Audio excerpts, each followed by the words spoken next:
there, friends and sane persons. It's Wednesday. My name's Kyle, and it's time for another episode of Wednesday Whimsy. Wednesday Whimsy is, of course, a short show that I do every Wednesday evening where I talk about a board game related topic, a top 10 list, whatever happens to be on my mind. You'll notice a lot of games on the table behind me, doing some reorganization in the background, so pay no attention to the man behind the curtain. I've been playing a lot of games lately. And as a part of this, I got out an older favorite. I mean, it's not that old. It was a 2021 game. And I remembered after playing it how much fun I had with it and decided it would be a good one to talk about, especially because it has a new expansion. That game, of course, is Richard Garfield's The Hunger. Now, this game is from Renegade Game Studios, which, at least at the time this was published, produced another game called Clank, and it's in a similar size box. So Clank is now produced, I think, exclusively by Direwolf Studios. But at the time, it was one company, and so these games got compared a lot. But The Hunger is a deck building game where you take on the role of a vampire who's going out into the world, leaving the castle, and trying to hunt as many humans before sunrise, but also is trying to, make it back before sunrise. So that's kind of what it is. The theme is there, sort of, and we'll talk about some ways that it actually is very interesting. But yeah, that's what you're doing. Every turn you're going to play a couple of cards, usually 3, and they will give you an asset that will let you either move out or hunt and buy more cards to add to your deck and hopefully score some points. After 15 rounds, the game is over, and if you've made it back, you can score, and if you haven't made it back, you can score 0 points. So let's talk a little bit more about the game. This is probably a short one because the game doesn't have a lot to it, other than that it's an enjoyable experience. So let's talk about how it works. Let me share my screen here. So this is kind of what the board looks like. It is sort of from the side, but there were a lot of bad pictures of this, and this was the best one I found. So you kind of start here in this castle, and every turn you're going to draw 3 cards. And the cards, and I might have some examples here, I guess, in the box I can show. The cards generally have a couple of features on them. They could be these green cards, which are what are in the starting deck, and those cards are going to give you, some sort of special ability, and generally some level of speed. And speed is the main currency in this game. You're going to use your speed to move, and you're going to use your speed to hunt. And so you're going to start out at the castle, and usually the first turn or 2, you're going to start moving, and you're going to move, and you kind of go along the spiral. When you get out to here, you can hello, Zoom. I wish we had not zoomed in. That's all right. So when you get out to here, you can decide whether you want to go this way and travel by ship, which is a faster route, but you'll skip a lot of things, or you can not travel by ship and sort of take the road or the railroad. And eventually, it's not your goal, but it's a good thing if you're able to, is to get out kind of to the end of this road. You go into this forest here, and at the very end is a catacomb of some sort, and you can find a magical rose out there that will hopefully help you get it back. Help you to get back. You'll see over here, this is what's called the hunt track, and the hunt track is an area where the cards kind of pool up. So, it's going to tell you the cost to buy a new card. Essentially, the cards in this row cost 3, 2, and 1, and every round they're going to kind of slide over and eventually pool up in this one cost area, so that by paying 1 speed for hunting, you're able to buy a whole lot of cards. And you're going to do that. The turns are pretty fast. It's move out, use some special abilities, hunt a few cards, gain some points, and then it's the next person's turn. And actually, the game is a pretty fast game, too. You're going to play over 15 rounds, and at the end of the 15th round, usually, everybody is going to either have made it back home or not, and then you'll either get points or you won't. In fact, that's part of the reason why this is comparable to Clank, because if you make it back to these spaces here, these sort of cemetery at the foot of the castle, you're able to score. Otherwise, your score is big fat 0 because you burned into ash. And honestly, that's how the game works. One thing that's kind of interesting, though, is it is a deck building game, and you are, of course, trying to improve your deck, but you're only ever drawing three cards. And many of the cards are these human cards. And human cards generally give you no speed. So they're not going to help you. They will give you it'll give you points. This blood drop over here is points. They might give you a special ability, and oftentimes will give you a negative special ability. But you're doing some deck building. There's also some permanent cards you can buy. But the cards you really want, it's like Dominion. If all you bought were those Kingdom cards, the sort of Dutchery, the green point cards, right? You're going to buy cards, and by the end of the game, you'll have a big fat deck of cards that don't do you very much, and that's it's an interesting aspect of the game. Let's talk about some things that make the game special. So one is the theme. I like vampires. Vampires are a fun sort of thing to have in games, whether they be sexy, sparkly vampires or these kind of more sincere but a little bit goofy vampires, or however, whether it's Fury of Dracula. I always enjoy a vampire themed game. It's a good Halloween theme, so it kind of has a natural time when you might find yourself playing it. But I think the theme works well here because you are sort of these vampires sending themselves out at night, trying to hunt things and trying to make it back before sun. And I guess thematically, I mentioned that these human cards, when you buy them, when you hunt them, they give you points and then they slow you down because you're kind of, I don't know, you're getting to be fat, fat on all the blood that you've eaten in the evening, and it's hard to drag yourself out. Think, you went to the buffet and you got to get back, you got to run back. Well, you might have trouble doing that, and that's sort of what these vampires are doing. So I think thematically that's a delightful little piece that makes the game really, really quite interesting. Another thing that's special about the game is that the rules are super simple. I mean, I pretty much explained them all to you. They are, play your three cards, do what you can do, next person's turn, and don't get caught outside. Now, there are a couple of exceptions to that, which we'll talk about in a moment, but the sort of core mechanisms of the game are pretty straightforward and pretty easy to learn. There's also an expansion to the game that came out fairly recently called High Stakes. Ha ha ha ha ha. But it's also pretty good and it's easy to incorporate. And what it adds, we'll talk about it more later. But what it adds are some things that make a couple of your decisions a little bit more interesting. So on the whole, the rules are pretty easy. Components are fine, not anything stand out, but you've got this nice brightly colored board. It's easy to see where things are. There's not a whole lot of uncertainty here. It's also pretty fast playing, at least ideally. You can obviously have somebody who's going to dither, but for the most part, it's a pretty fast game. Doesn't take that long. Good theme, easy to play, and it's also a lot of fun. I have a good time with this game. So where's the but? And there are some buts here, and I'm not going to compare it to Clank yet, but one thing about this game that's a little bit negative is the rule book. Okay, I said the rules were easy, but the rule book presents things in a rather unintuitive way. It communicates a lot of information through keywords.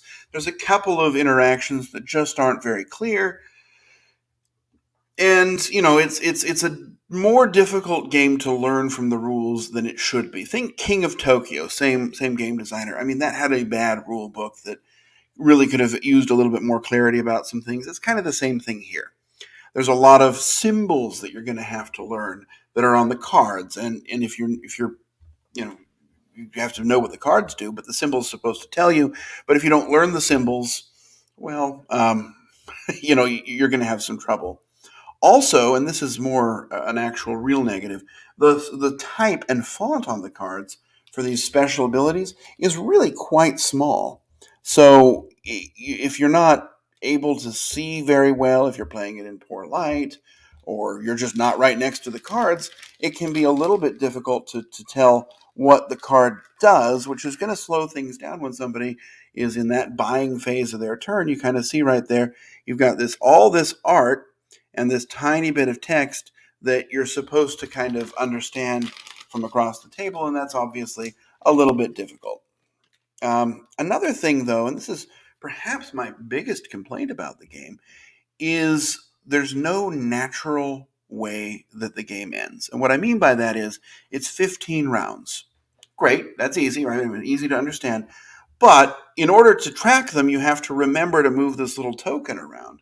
And so if you're, I always forget things like that. If there's ever a token I've got to move to track the game, I'm in trouble. I really have to exert an effort or ask somebody else to be really in charge of keeping me honest. And it is possible for the game to last around too long or around too little, which can kind of break it. It's a little fragile. I mean, 15 rounds is the right number. Now, this is fixed in the expansion. In the expansion, there's a deck of event cards, and each round's going to have its event card. And so you put out 14 of them, and then plus one more to start the game. And then, you just keep flipping over the deck, and then it'll eventually say the game's over. I much prefer that method to moving this little moon token because I know when I set it up, I'm going to forget that. It was the same problem I had with woodcraft on the cruise recently that we were on. When I would teach woodcraft, I would say, now, remember, I'm not forgetting to move this constantly. I'd make fun of myself vocally so that I would not forget it because otherwise the game will last too long or too little. And it's the same thing here. That's a bit of a weakness. And another but, and this is a strange one for me, but the biggest problem with this game is that it's not Clank. Um, and I'll mention that kind of in the final rating, but Clank came out from the same company, sort of a similar-ish theme, where you're running through something and trying to get back in time. And that game is just ever so much better. And this one kind of, it does not, it suffers a little bit in the comparison. And one other thing is this sort of drawing three cards. It really feels like I kind of wish you were drawing four because you kind of get this deck that you've built, but it's full of so much chaff and I know that's thematic and I like that part of it, but it just sort of feels like three is one too few, and you kind of can have turns very easily. I mean, it's very easy to imagine why you would have three cards that didn't do anything. And if you haven't gotten some way to mitigate that, you could find yourself having a few turns that are uneventful. So those are some buts. And it sounds like a lot of them, many of them are just small nitpicks, though. Some are, I guess, serious things. And that turn order thing, I'm glad it's been fixed in the expansion. So let's talk about my final rating. I'm going to talk about Clank, and I'm going to talk about the expansion now. And we're going to start out with the expansion. Expansion is high stakes. High stakes adds, I don't know, 20 more cards to the deck. Who cares? It also adds a different set of starting cards, which are different, and they have this symbol in them, which is an attack symbol. And every turn, you're going to flip over an event card, and it might spawn a threat, which could be a werewolf or a vampire hunter, and they're going to go out next to that threat track. And then if you decide to buy anything from that threat track, that negative character, that threat, is going to come over and stay with you. And he's going to wound you. You have a pile of wound cards. And if you still have those wounds in your deck at the end of the game, they're worth negative points. You can get rid of them easily. You simply hunt a human while they're in play, and they kind of take care of themselves. But really, you've got this threat that's going to do you damage, and then every time you reshuffle your deck, it's going to do you damage again. Now, the way you mitigate it is you use this new resource, this attack resource, which you can do, and it's, you can use it either to buy cards or you can use it to attack the threat. When you've put enough damage on the threat, you're going to kill it, and you're going to get some kind of bonus, usually some points. If it's a vampire hunter, you get a piece of equipment, which are these tokens. You'll flip two over, choose one to keep. Or if it's a werewolf, and the werewolves are quite fun, because what they're going to do is every round when human cards get into that final pooled area, they're going to eat all the ones that are there, and they just kind of stack under them. And you're going to get, when you eat the werewolf, you eat everything that it's eaten too. And so all of these cards are going to go into your digestion pile. They're not going to get you any points, but they will count for some of the goals and missions in the game, depending on what you've got. So I think that's kind of fun, thematically, that you're digesting the werewolf and everything it's eaten recently.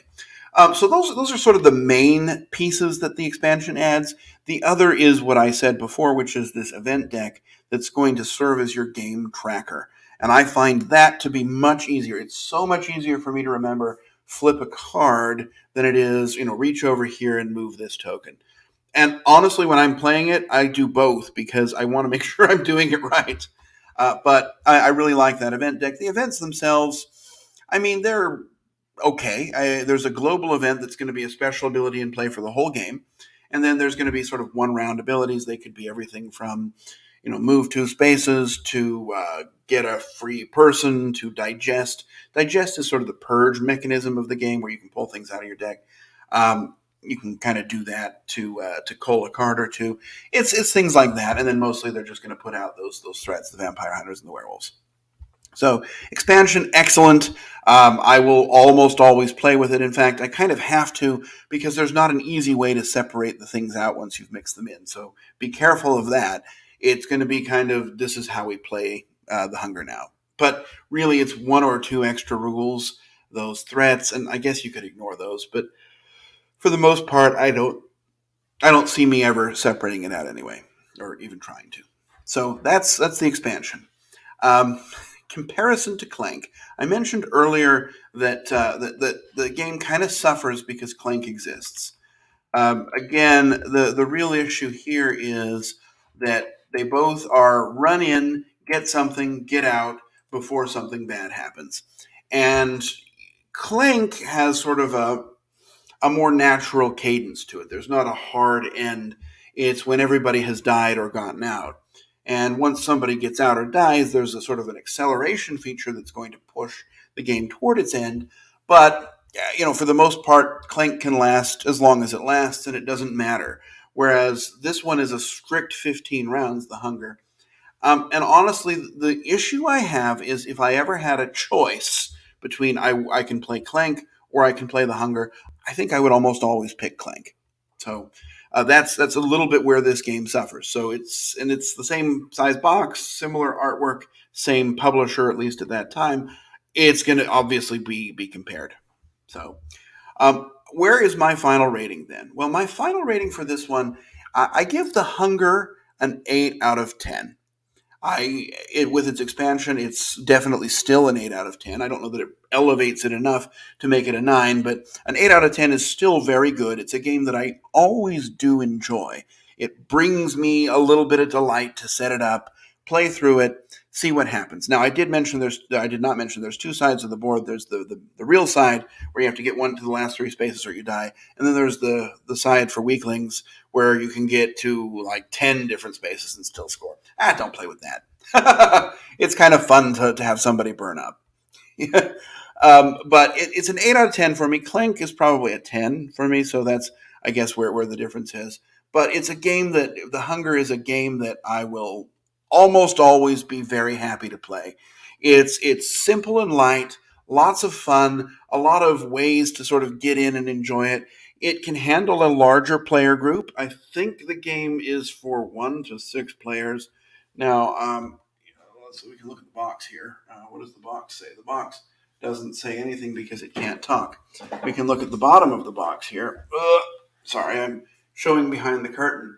I guess it doesn't say 2 to 6 players. Yes, that's correct. I don't know that I would play it at 6. 6 seems like it would add. 5 and 6 players seem like they would add a lot more time without adding any real additional fun. So I probably would play it at 3. 3 is a great number. 2, 3, and 4. I've played it at all those, and it works really well. Anyway, a great game, a fun game, one that if you like vampires, this is an easy buy. If you like deck building games, this might be an easy buy. If you like sort of light, easygoing games where you can get in, do something, get it over with, and play something else, this also suits. It's a great game to pull out at Halloween. It's a great game to pull out any other time of the year. And I really enjoy it, and I think you will too. Obviously, don't get it before you get Clank, because Clank's a better game. But but this one is a lot of fun too. And that's kind of what I had for you today. That's it for another episode of Wednesday Whimsy.